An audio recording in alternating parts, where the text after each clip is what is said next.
برادرای عزیز و گرامی، در آغاز صحبت همه شما را با فرارسی این ماه مبارک که خیلی ماه مبارک است، خیلی ماه با فیض است، ماهی هست که خداوند هر بنده را که اگر به این ماه رساند معنای او را دارد که خدا در حق این بنده خیر می‌خواهد. هر انسان هم به این ماه نمی‌رسد. از این خاطر هر کدام ما اگر در این ماه حیات باشیم و این ماه را اگر با یک خوشی خرسندی اگر استقبال گیریم، خرسند شویم، پس معنای اون دارد که ما از آن چیزی که خداوند در این ماه گذاشته است همگیش انشاءالله برخوردار میشویم، میگیریم و زنده بودن ما، حیات ما در این ماه معنای خیر خواستن خدا در حق ماست. زیرا به خدا قسم دادر عزیز، شاید بعض شما کتابخوان هستین و شاید اکثریت از علم قرآن و حدیث دور باشین، لیکن تا اگر با چشم خود کتاب نخوانی و با ماهیت این ماه شناس نشوی به قدر این ماه نمیرسی. آن چیزی که در این شأن ماه رمضان آمده است، آن بزرگی ها و آن بهبودی ها و آن خیرهایی که در این ماه آمده است، قسم به نام پروردگار تا رمضان دیگر وصف کنی تا حال سخن کتاب انجام نمی یابد. اگر تا سال آینده تا رمضان دیگر اگر این قدر وصفی که در این ماه است اگر واعظا اگر دعوت کنند تا حال سخن کتاب انجام نمی یابد. خلاص خیلی خوبی های زیاد در این ماه مبارک است که خدا خواهد با قدر استطاعت، با قدر فهمیش، با قدر گنجایش ما در این ماه مبارک با شما صحبت ها میکنیم. از ماهیت این ماه، بزرگی این ماه شما را شناس میکنیم تا که خیلی شما در این ماه با دقت باشین، ساعتهای این ماه را برای خودتان غنیمت شمارین و در خاندان شما آن نفرهایی که حیات میبرند همگیش مثل شما از جمله روزداران باشد تا که همه این خیری که در این ماه هست خدا برای شما نصیب کند. زیرا تا رمضان دیگر خدا داناست، ولا تدری نفس ماذا تکسب غدا. خدا میگوید رمضان دیگر یک طرف تو نمیدانی که فردا مرده یا زنده ای، فردا را نمیدانی. به این خاطر یک ساعتش اگر خدا برای ما این ماه را اگر ما را رساند در این ماه برای ما خیلی گنج کلان، خیلی فایده کلان انشاءالله میرساند. برادر عزیز و گرامی، ما جمعه گذشته حضور نداشتیم، اگرچه وعده داشتیم که من برای شما درباره فضیلت نماز تهجد صحبت میکنم، زیرا که برادرها از ما بسیار خواهش کردند که ما نماز تهجد میخوانیم، لیکن چی بودن همین نماز تهجد، نماز شب نمیدانیم. میخوانیم چیزی که کمی که شنیدیم به همون عمل میکنیم، میخواهیم که مفصلتر شنویم تا که باز نمازهای شب برای ما با لذت تر شود. انشاءالله من خواستم همین را جمعه از جمعه گذشته که آغاز میکردم، لیکن با سببی که ما سفر خدمتی داشتیم قریب چند نفری را در خوجند و در قستقوز و در مسچاه و در اشت در عینی وعده‌دار که بودیم، تا 8 روز پای دعوت‌های همونا بودیم. لیکن الحمدلله که اگرچه خیلی خستگی و خیلی مشکلات‌های راه و از دینم که باشد، پاداشش از اون دیده بزرگتر است، اجرش از اون دیده بزرگتر است که آن پاداشی که خداوند در دعوت گذاشته است در به گوش مردم رسانیدن سخن خدا رسانیده است. باور کن اگرچه ما در ماشین های ملایم و در سمالیات ها رفتیم، اگر پیاده که رویم حق ما می روند. به این خاطر خدا را شکر خیلی سفری مبارک هم بود، سفری بخیر هم بود، سفری پر ثواب بود.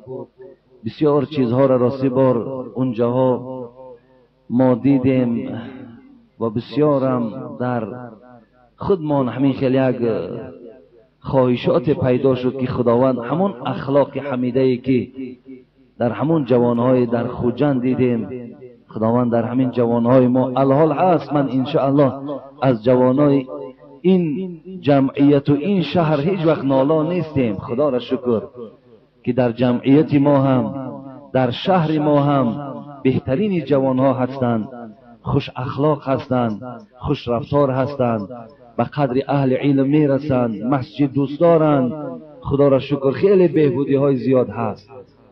ما خیلی منتدار هستیم و همیشه دعاگو هم هستیم، لیکن به هر حال باز کمبودی هامون هم در برابرش وجود دارد و از خداوندم همونجا هم خواهان شدم که همون رفتارهای نرمی که و گفتارهای شیرینی که از جانب جوانهای اونها با اهل علم می شود، خدا همون طرز رفتار اونها را هم در فرزندای ما خدای مهربان نصیب کند. خیلی معامله های خوش دارند، خیلی استقبال خوب دارند، بسیار اهل علم دوست می دارند، حرمت می کنند، تماما سخن سخت ندارند، دشنام و حقارت ندارند. خیلی چیزهای خوب گویم که دیدیم و آرزو کردیم که خداوند در ماها هست، لیکن باز بیشترش گرداند، زیادترش گرداند.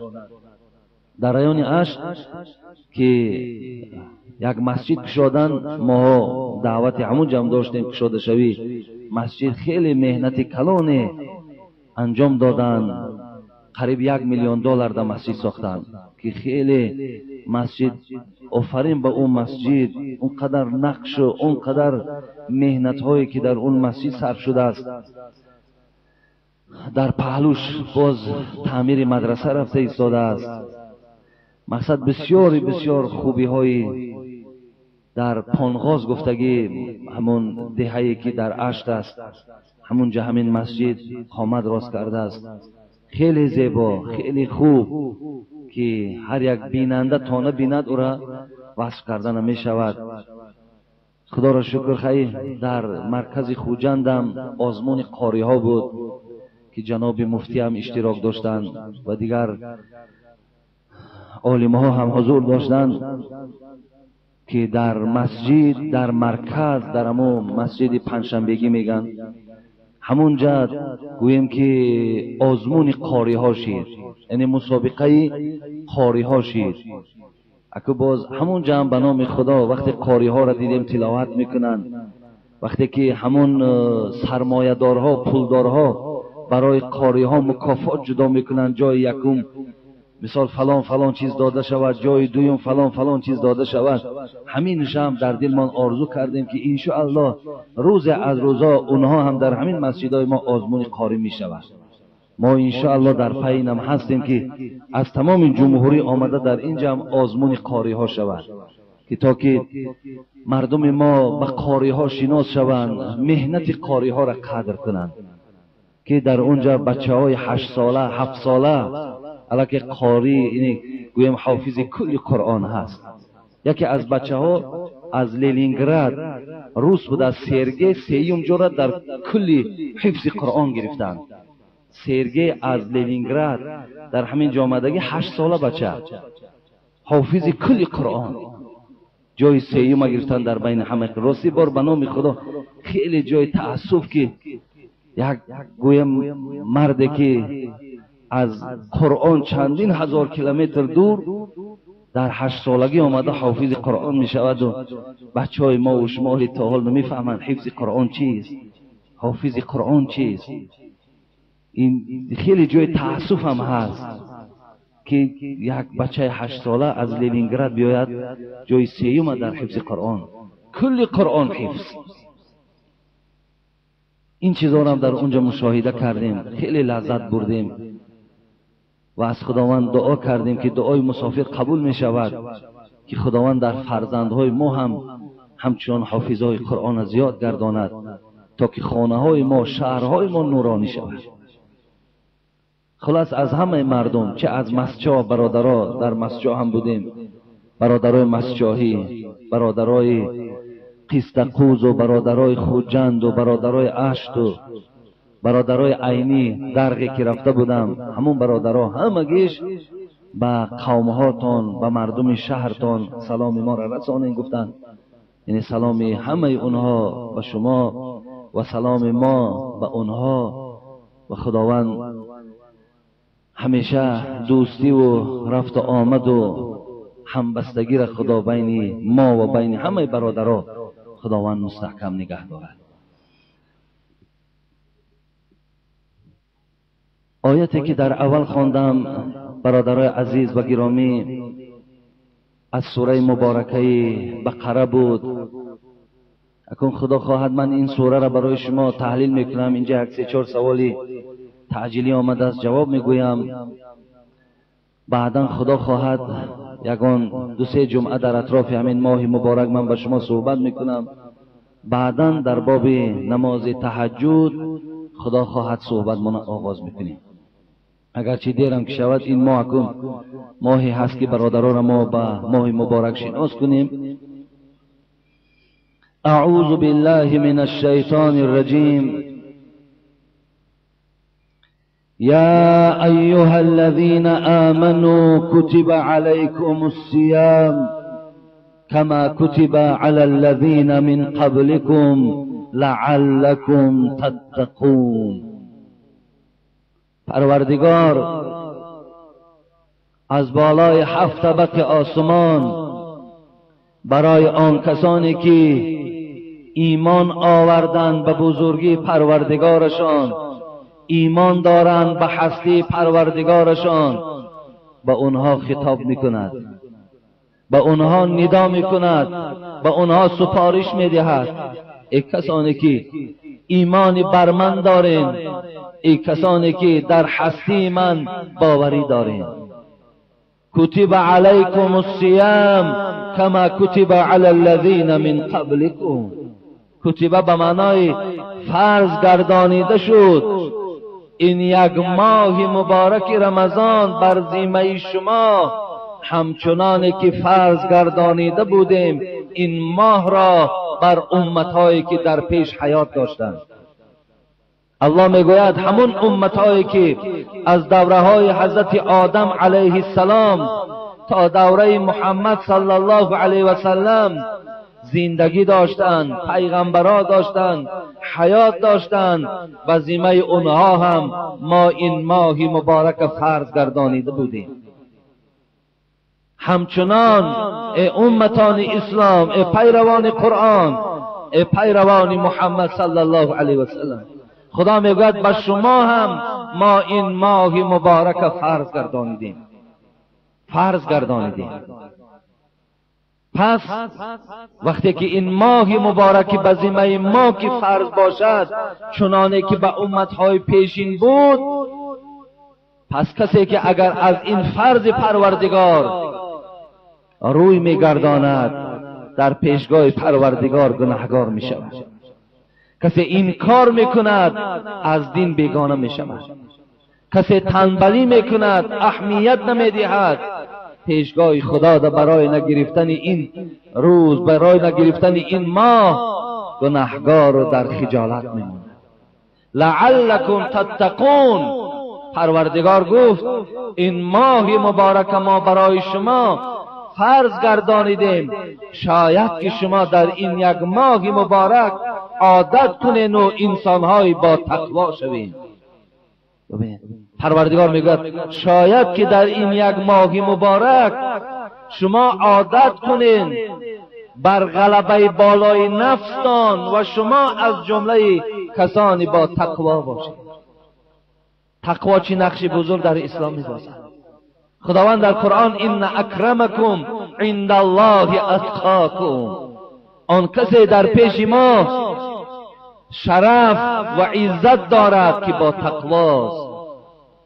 خداوند میگوید این ماه مبارک ما برای شما فرض گردانیدیم شاید که شما از جمله شخصان با تقوا شوید. برادر عزیز و گرامی، تقوا چیست؟ تقوا این خدا ترسی است، تقوا این پرهیزکاری است. شاید که شما این ماه مبارک سبب شود و شما ناسکشی را پرتایید، شما سیگارت کشی را پرتایید، شما غیبت کردن را ترک سازید، شما دلازاری را ترک سازید، شما خیانتی در حق یک برادر مسلمان را ترک سازید. شاید تقوا کنید، شاید از اینا شما پرهیز کنید. این یک ماه مبارک برای شما همچنان برکات آورد که از این کارهای بد شما دور ماند. برادر عزیز و گرامی، این جمعه های ما هم که اکثر مسجدها برادرای اشتراک دارند که در برابر نماز خواندن با بعض گناه ها هم دست میزنند. خداوند میگوید مراد از این ماه مبارک آوردنم همین است که شما را شاید که از کارهای بد باز دارد. شاید که شما در این ماه مبارک آدمای با تقوا و پرهیزکار شوید و از هر گونه گناه ها شما دوری جویید. برادر عزیز و گرامی، 1 سپتامبر روز درآمد ماه مبارک است. ما روزدار هستیم. در این اول ماه مبارک برادرایی که دستی به سودا میزنید، یک ماه ترحم است، ماه غمخواری است، ماه خیر احسان است. اگر ما در برابر این ماه در آمدن تا جایی که میدانیم که سوداها ما خیلی در جوش می شود، خیلی گویم خریدارای زیاد پیدا میکنیم، اگر ما از این فرصت استفاده بریم و گویم که این ماه درآمد است و اگر یک چیزی که حاضر 10 سو می رود رمضان در 15 سو کنیم، این از روی انصاف نیست. برادر عزیز، در ماه مبارک شما فراموش نکنید در تمام دنیای اسلام در مالهاشان دیگر فایده شان نمیگذارند، فایده ها را در ماه مبارک مینوس میکنند، طرح میکنند، نمیمانند. به خاطر ماه مبارک، به خاطر در ماه مبارک برای یک برادر مسلمان یاردم شود، فایده شود، اونا اینها را از فایده های خودشان خرج میزنند و بعد یک ماه مبارک باز همون سودای اولشون جاری میکنند. به این خاطر دادر است ما نمیگوییم که شما به ضرر سودای خودتان کار کنید، به ضرر جان خودتان کار کنید، فقط ترحم کنید، فقط کوشش کنید که مالهاتان قیمتی که 5 به دست می آمد 1 به دست بیاید. بس از به خاطر ماه مبارک 4 همورا گذر، الله برای تو هم مکافات ماه مبارک میدهد، هم غمخواری برادر مسلمان میدهد، هم پاداش ماه مبارک برای تو نصیب میکند. اگر ما و شما اگر این ماه را حرمت همون گوییم که خود معنای حرمت این ماه هم همین است که ما در ماه مبارک با یکدیگر غمخوار باشیم. نسبت یک برادر مسلمان در این ماه‌های مبارک به شفقتی و به مهری و به رحمی را هیچ وقت روا نبینیم. انشاءالله این نشانه اوست که ماها ماهیت این ماه مبارک فهمیدیم. انشاءالله مردم ببینید، زن و مرد وقتی که شما این معامله را میکنین، با همین معاملتان شما هزارهای دیگر را در دین جلب میکنید. میگید ببینید چگونه یک دین خوبه هست، چگونه یک ماه مبارکی هست که تمام مردم دلش ملایم کرده است، با یکدیگر اینقدر مهربان شدند، مردم غم یکدیگر میخورد، از فایده هاشون حتی گذشتند غمخواری یکدیگر کردند. این بسیار تأثیر کلان دارد. به این خاطر برادر عزیز، این سخنی هست که ما برای تو همچه یک برادر شما، همچه یک گویم مسئولی که در کتاب ها میبینیم به خاطر ثواب به گوش شما میرسانیم. اگر کنین خوش به حالتان، نکردینم این ماه میگذرد میرود، یک ماه آنقدری نیست. الحال ماه ندر آمده من با شما صحبت دارم، روز از روزها حیات من باقی باشد، همینجا با پناه به خدای به ماه میکنیم، میگیم فلان روز عید است، بسیار درو به نام خدا گذر میکند. لیکن انسانی که هر یک ساعت ای را فرصت غنیمت میداند و هر چیزی که میشنود عملی میکند، خوش به حالش، خوش به حالش. بگذار تو در یک ماه 1000 سامان فایده ببینی، بگذار تو در یک ماه 2000 سامان فایده ببینی، لیکن آن فایده ای که در این ماه هست او را تو به 2000 خریدن میتونی، تو را به 1000 سامان هم خریدن میتونی. آن بزرگی ها، آن گویم که اجرهایی که در این ماه خدا برای آدمای روزدار داده است. ببینید یک آدمی روزدار حبیب خدا میگوید وقتی شما روزش میشکایین، خداوند برابر همون روزه که او چی ثوابی داشت برای یک آدمی روزه شکای، خداوند پاداشی همون ثوابی که او میگیرد در نامه اعمال تو می نویسد. یک آدمی روزه داره، تو یک خیمه میتی میگه همین قدی روزه تکشا، انا که ببین تا بگه چی مقدار ثواب گرفت. اینا حساب کنیم 5000 ثواب گرفت. خداوند 5000 ثوابی که به او داد برابر ثوابی او را به یک دانه خرما در نامه اعمال تو می نویسد. به خاطر تو یک روزدار روزش شکاییدی، یک روزدار تو کمک کردی. تو برادر عزیز، اگر مثال این توصیه های ما برای تو معقول باشد، همون فایده می شود. حتی تو اگر در دستش هم که دی بگوی این فایده من بود، اینش گرفته با در یک کارا که دیگه صرف کن به نام خدا، 1 به 700 است در ماه رمضان. 1 به 700 هر چیزی که میکنین 1 به 700 از 700 هم زاید خداوند در نامه اعمال شما ثواب مینویسد. انشاءالله منال از جمعه های آینده در باب فضیلت این ماه چه بزرگی ها دارد، چه مقدار پاداش ها دارد، باز مفصل تر اگر خدا برای ما حیات دهد من برای شما معین میکنم، من برای شما بیان میکنم. حدیثی که من در خطبه خواندم، حبیب خدا میگوید اذا جاء رمضان، وقتی این ماه مبارک می آید، وقتی که ماه مبارک در آمد، فتحت ابواب الجنه، همون جنتی که چند جمعه ما در وصف او برای شما از آیات‌های قرآن و احادیث‌های رسول اکرم صحبت داشتم. همون 8 در جنت در ماه مبارک رمضان اصلا پوشیده نمی شود، همیشه گشاده است. معنای گشاده بودنی درهای جنت معنای او را دارد که هر برادر ما که در این ماه مبارک این دنیا را پدرود میگوید او وارد جنت می شود. این بهترین بشارتی است که از جانب خداوند و رسول برای بندگان روزدار است. درهای جنت برای تو گشاده است، خداوند تو را به حساب وارد جنتش میگرداند به خاطر ماه مبارک رمضان. اذا جاء رمضان فتحت ابواب الجنه و غلقت ابواب النار.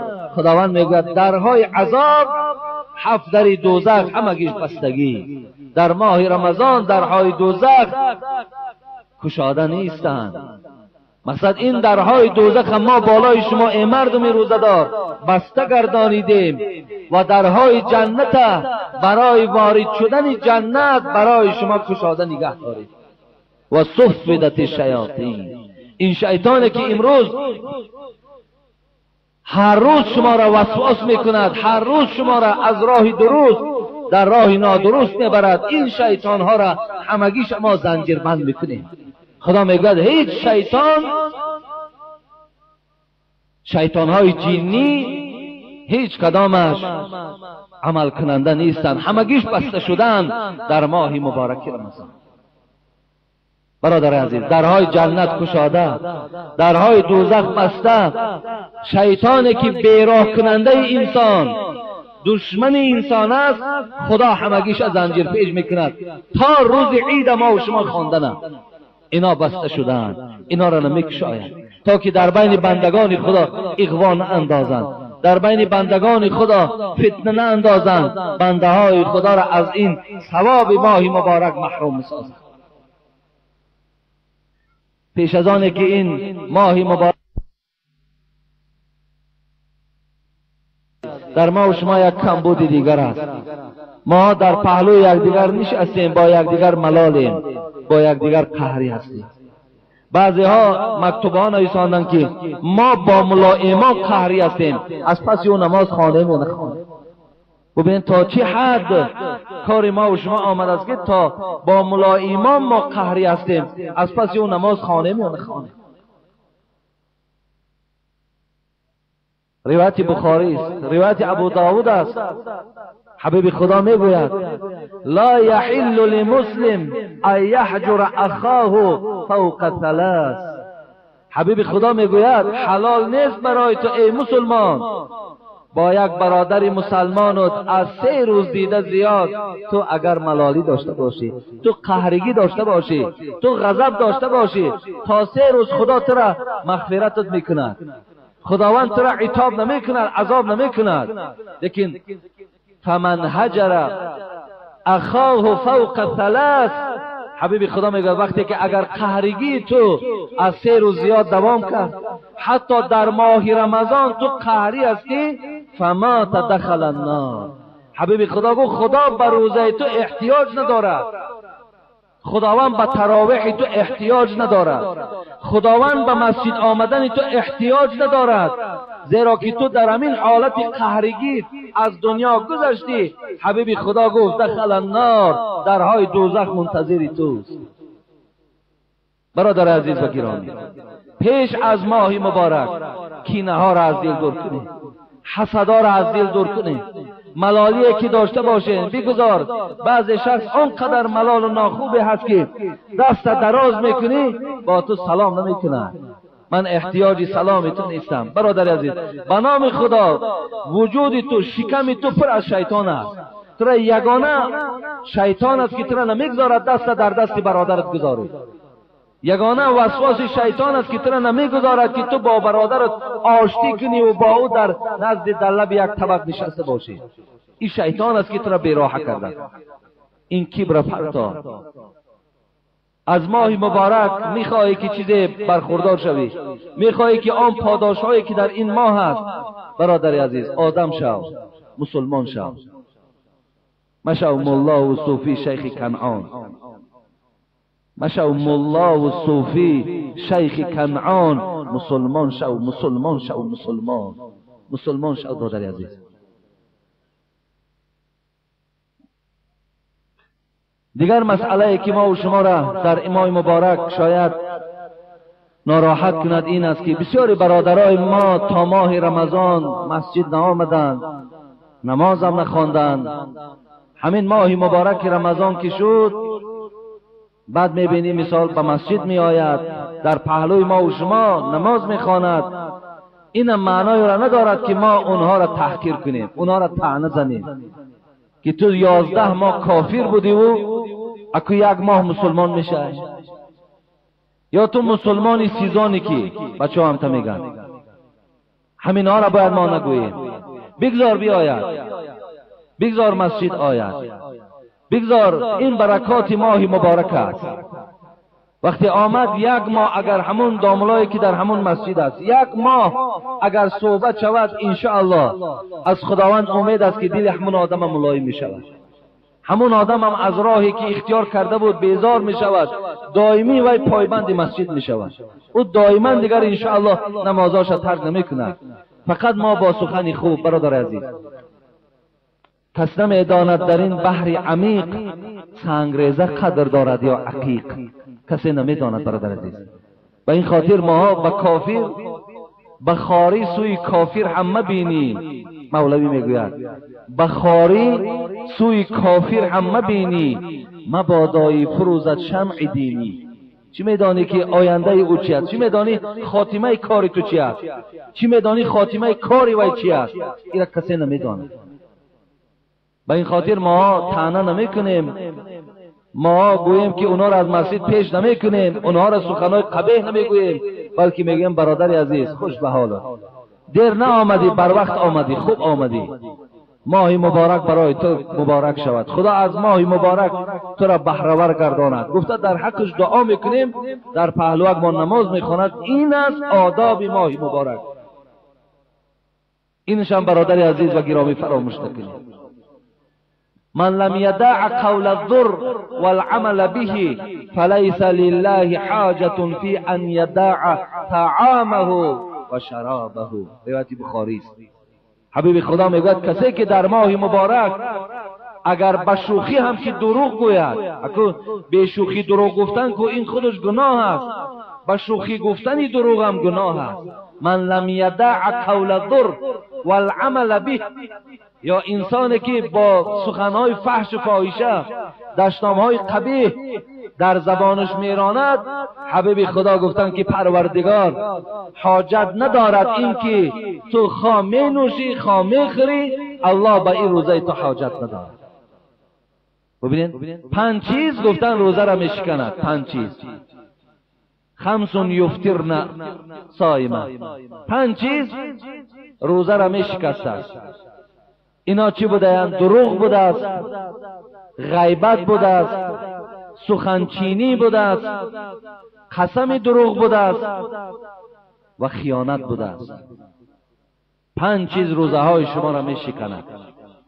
ببینید شما دهناتان خوش، شکماتان گرسنه، لیکن غیبت میکنین، دشنام میکنین، سخنچینی میکنین، الله که شما از ثواب روزه چی هستین؟ محروم است.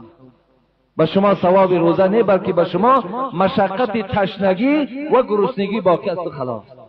دچار برادرها در ماه مبارک بعدا وقتاشون که مثال خالگی است، بعد خرطه بازی را میگیرن، های وقت بگذرانیم، یا یک کینا را میبانن، یک کینای بی معنی که مثال وجود او را، خواهر او را، اولاد او را بدبخت میکنه، همون کینا قدی 3 ساعت 5 ساعت در بیخی همون تلویزیون صرف میکنه.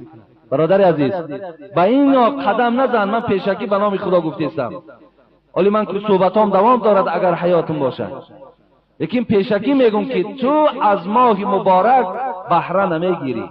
آن چیزی که من تو را نهی میکنم، این نهی کرده خدا و رسول است.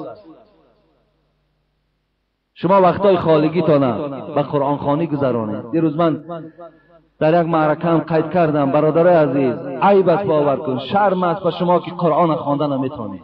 عیب است، خیلی جای تأسف است، شرم است به نام خدا. تو جوان مرد نیستی. تو وقتی قرآنی که رحمت برای عالمیان آمده است، رحمت برای عالمیان است، خوانندش روز قیامت شفاعت میکند. الصیام والقرآن یشفعان للعبد یوم القیامه. حبیب خدا میگن انا همین ماه مبارک، انا همین قرآنی که امروز در خاندان هر کدام تو هست، اینا روز قیامت از پشت شما پیشگاه خدا را برآمد میکنند. اینا شما را طلب شفاعت میکنند. حیف به آن کسی که این خوانده نمیتونه. حیف به نام خدا. حبیب خدا اکثری روز در ماه مبارک به قرآن خواندن میگذرانید. در ماه مبارک قرآن زیاد میخواند نسبت دیگر ماها. حداقل صاحبای کتاب میگن که در یک ماه 3 بار باید ختم شود. حداقل 3 دهه است، دهه اول، دهه بین، دهه آخر، باید همین قرآن 3 بار در 3 دهه بنده های خدا باید که اینا چکار کنند؟ باید ختم کنند تا آخرش خوانده رویم. لیکن افسوس که سخن خدا و رسول از جا میماند و ما کاری خود ما نمیکنیم. ما وقتامون فقط در گویم قرطبازی و در تلویزیون تماشا کنی و در قد کوچه نشستن میگذرونیم. یک کس هم پرسید روزدار، هر روزدار تمام فکر میکنی که اون چیزی که اون مهنتی که برادر میکنه شب و روز قرآن میخواند، فکر میکنی تو ثوابی باید میگیری؟ نمیگیری. هیچ وقت دادرایی که قرآن خوان نیستین، از برای خدا، از برای رسول الله، به خاطر همین ماه مبارک قرآن بگیرین، تعلیم بگیرین. حداقل شما خواندم یعنی ختم کردم نتونین، اقلا قرآن خوان شوین. چگونه که بعضی برادرای ما 60 تا 70 در رفتن ریش ندارن، نگه حج میریم ریش میمونیم میاییم. یعنی یک عهده‌داری میگیرن. شما هم یک عهده‌داری گیرین، در همین ماه مبارک اقلا قرآن خوان شوین، حرف شناس شوین، قرآن خوانین، در حق جان خودتان، اولاد اجدادتان بخشین، ان شاء الله در پیشگاه خدا ثواب میگیرین.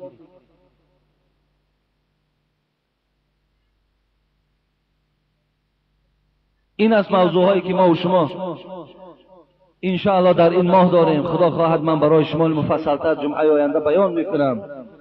لیکن از همین روز اعتبار اندادار عزیز پی قرآن خوان میشویم که قرآن خواندن چی مرتبه دارد، چی فضیلت دارد. خدا خواهد من ما همین جمعه گذشته از اول از همین آغاز میکنم. شهر رمضان انزل فیه القرآن. خدا بیان میکنند ماه مبارک ماهی است که در همین ماه مبارک انا همین قرآن نزول کرده است، همین قرآن نازل شده است در ماه مبارک، در شب 27 شب قدر. و این خاطر شما انشاءالله قرآن خوان شوید دادر عزیز. قرآن خوانی جوانمردی است. هر کدامی که ذره قوت داری پیش همون برادرای اهل علم رفته، پیش همون محله ها تانده، کسی قرآن خوانه رفته قرآن خوانی کنید. السلام علیکم داملای عزیز. دندان کندن درست است یا نه؟ برادرها در بیرون به من سوال دادن، دو سه سوال که تعجیلا جواب گوید. دندان کردن در ماه رمضان ضرورت باشد درست است، یعنی ضرورت باشد درست است، به ضرورت البته جایز نیست. لیکن دندان هم که کندن همون یگان اگر خونش در حلقتان رود یا همون آبی که در دهان میزنن یا اوکلی که در همون بیخی دندان میکنن، اگر آبی همونا یک جایش و تو فرو بری میشکند، لیکن فرو نبری دندانت کندن کدی روزت نمیشکند. خب برای زن قامت و اذان هست یا نه؟ برای زن نه قامت است نه قامت گفتنی در نماز است نه اذان. زنها به قامت و به اذان میخوانند. کشادن روزه به آب خوب است یا به خرما؟ به هر دوش خوب است. در حدیث ها خرما آمده است، خرما نباشد آب. کدامی از اینها باشد مرحمت شما روزه هاتون شکایین درست است. صدقه فطر چی مقدار است؟ صدقه فطر امسال 3 سامانی معین کردن، سر هر نفری 3 سامان. شما از خاندانتون صدقه فطر میتید. زکات 10,000 سامان. از 10,000 سامان کدامید که دارین 250 سامان یا $3,000. کدامید $3,000 داری از $3,000 $75 زکات میتید. بسم الله الرحمن الرحیم. السلام علیکم و رحمت الله. بابای حاجی میرزا، با شما یک چند سوال داریم.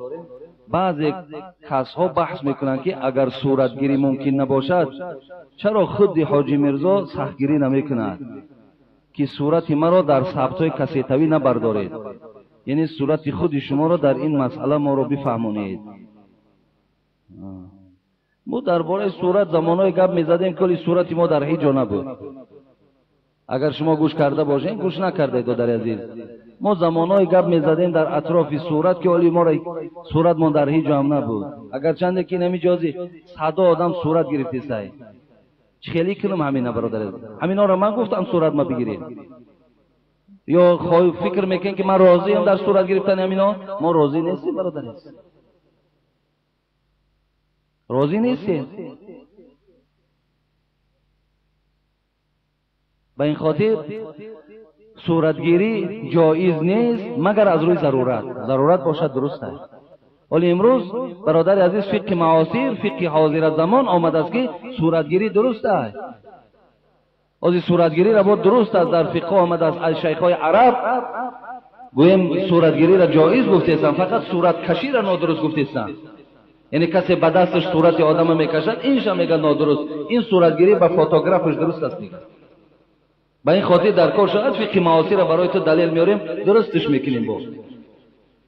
لیکن ما گفتیم درست است از اول. تا کم تر کتابا رو اول نظر کن. در شب مستحب طهارت کرده خواب روی ممکن است که در نماز بامداد طهارت دست رو کنید، درست است. شب اگر شما با طهارت خواب کنید، سحر حاجت خانه نروید، سحر دست رو کنید، درست است، نمازتون نخوانید. فقط البته مستحب در حالت میشود که از پیش و پس چیزی خارج شود، چیزی که خارج نشد پس دست رو میکنین خواندن میگیرین نمازتون. خب سوم، نماز خفتن را در مسجد محله ما 1 ساعت بعد از نماز شام میخونند، بعضی وقتا 55 دقیقه. ما نماز خفتن رو باز در خانه خوانیم، زیرا 1.5 ساعت نشده میخوانند. در حق ما دعا کنید. خب یعنی حد اقل ما گفتیم 1 ساعت، اگر چند امروز فتوای مفتیات است 1.5 ساعت، 1.5 ساعت بعد شام باید که خفتن خوانده شود. اگر این قرار اجرا میشد، این قانون اجرا میشد بسیار خوب بود، لیکن اگر اجراش هم که نکردین، اما حد اقلش 1 ساعت پس از شام خوانین درست میشود. آیا ممکن است که ما همه نمازها را، یعنی فرض و سنت و واجب بلند بخوانیم، نمازی که نمازخوان‌هایی که نو نمازخوان میشوند از ما یاد گیرند؟ یعنی نمازهایی که 5 وقتی که امروز ما و شما میخوانیم، همون عباره های مختصرم و المنفرد و خیرت این ادا میگویند.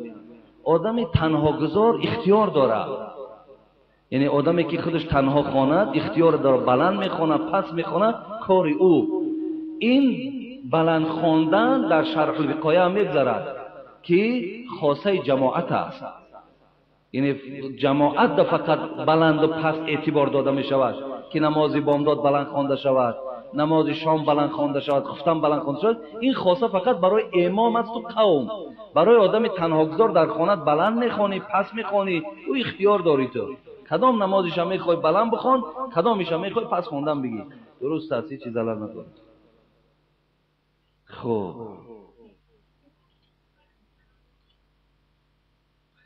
داملای عزیز و گرامی حاجی میرزا، از شما خواهش داریم با این سوالی ما تعجیلا پاسخ دهید. در محله ما کوچه کیرف مرد زندگی میکند که 5 وقت نماز را در مسجد با جماعت میخواند و نماز جمعه نیز میرود، اما با زم این باری سوم است که با زنهای مردم علی خصوص رفیق نزدیک خود زنا میکند. الکی 3 خانه مسلمان را حرام کرده است و آن زنها را خانه ویران کرد و آنها همچون دیوز زندگی دارد و تقدیر این عائله ها در دنیا و آخرت چی خواهد شد و حکم این مرد دیوز چیست؟ آیا نمازهای او به او منفعت دارد یا نه؟ حکمی از روی قرآن و حدیث چیست؟ التماس مفصل جواب گویید و شما عمر دراز خواهان هستید. برای همین گفتم که در ما و شما نمازخوان‌هایی هستند که در برابر نماز زنا میکنند، عرق مینوشند، دزدی میکنند، هر چی که خواهند در برابر نماز کردن میگن. این برادرم سوال دادن که در کوچه کیرف که شخص زندگی داشته است که 3م خانه هست که زنا میکند، 3م خانه است که ویران میکند. اون بیچاره که البته صاحب فرزندند، دیگر علاج ندارند، با همون زنها زندگی دارند. حال این انسان چی میشه؟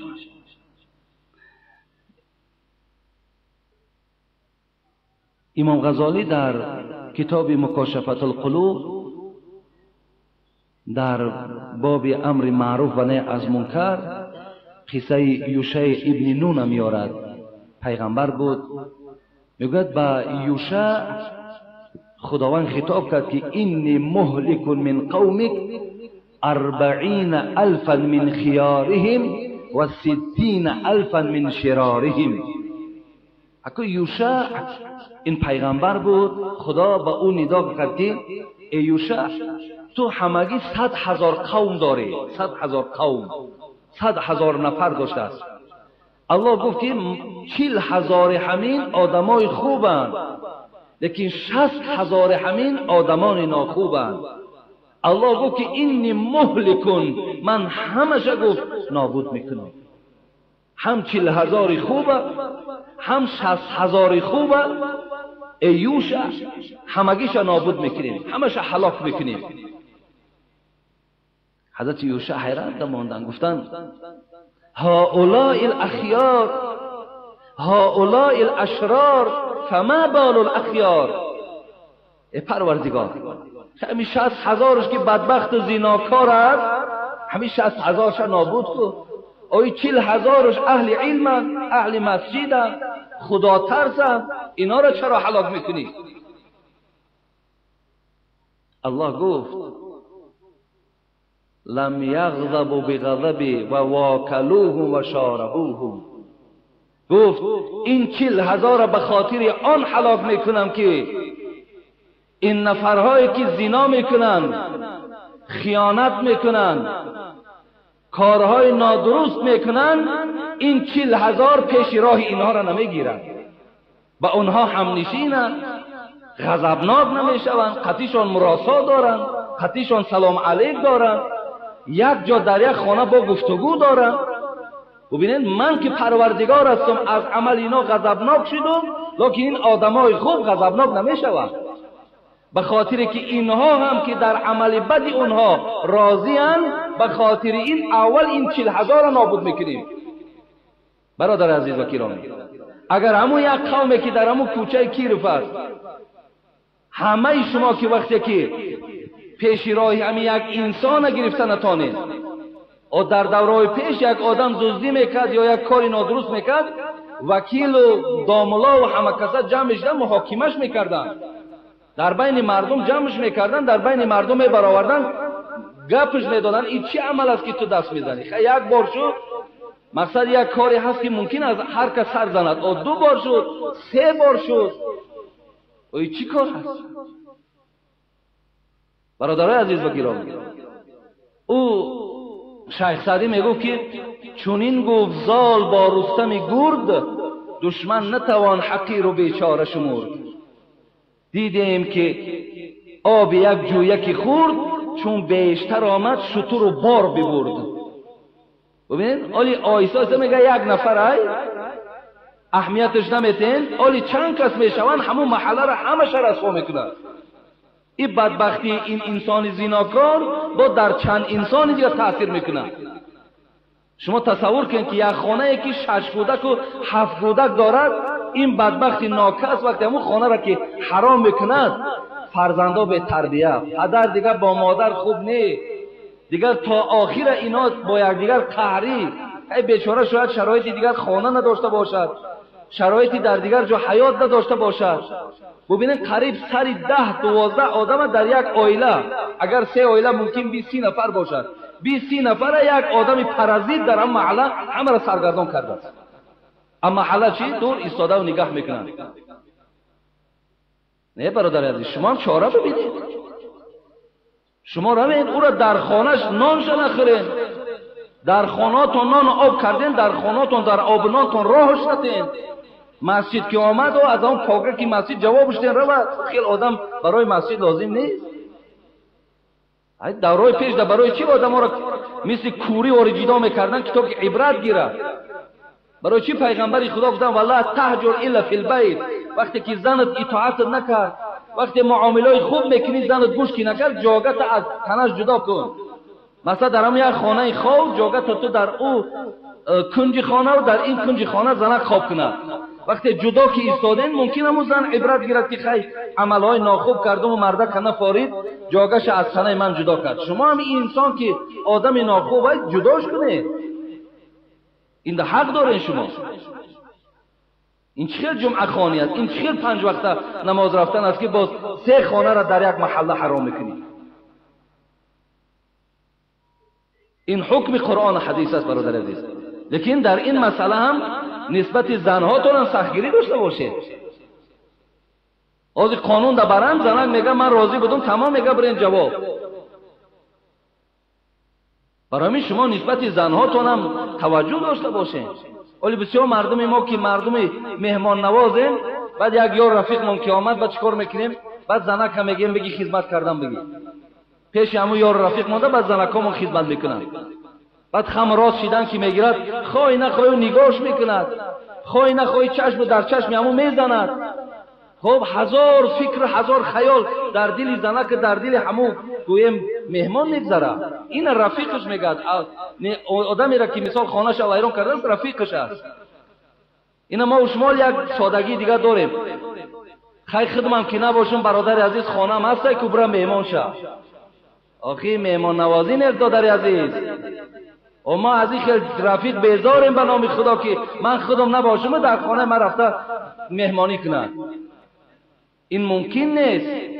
حبیب خدا نمیدانست گفت که وقتی که شما با یک زنی بیگانه که باشین، سیوم شما شیطان است.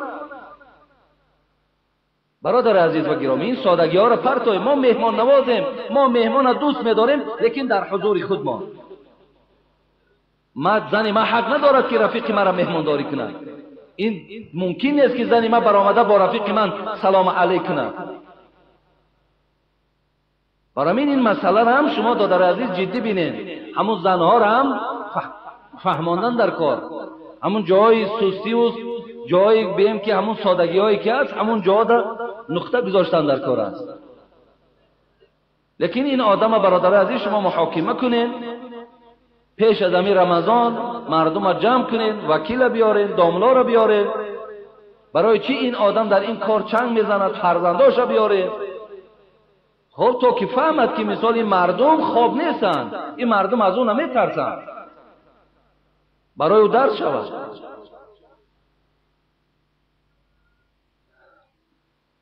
حیفی همون نماز و حیفی همون جمعه. اون نماز هم کنیست، اون جمعه هم نیست. او شخصی که زنا کرد و او شخصی بیراهگردی کرد و اکنون نماز خوان فکر کرد که نمازش نماز است، نمازش کلا نماز نیست برادر عزیز.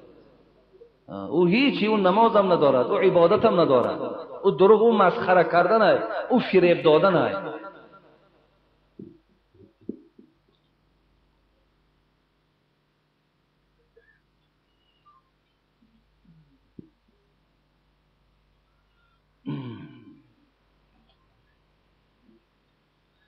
خب یک برادر با یک برادر دیگر خانه کردیستند. یک برادر برای یک برادرش خانه ساختیست است بی پول، در حق همو گفتن دعا کنید. استا انور وکیلی چرمگرای پایان، خب در حق پدر و مادر دعا طلب کردند، در حق محمد جان و نوروز جان دعا طلب کردند، در حق الهام جان دعا طلب کردند. از ناحیه مومن آباد حاجی میرزا از حساب باغش 200 سامانی این مرد گذشته است، فرزندانش خیریه کرده. در حق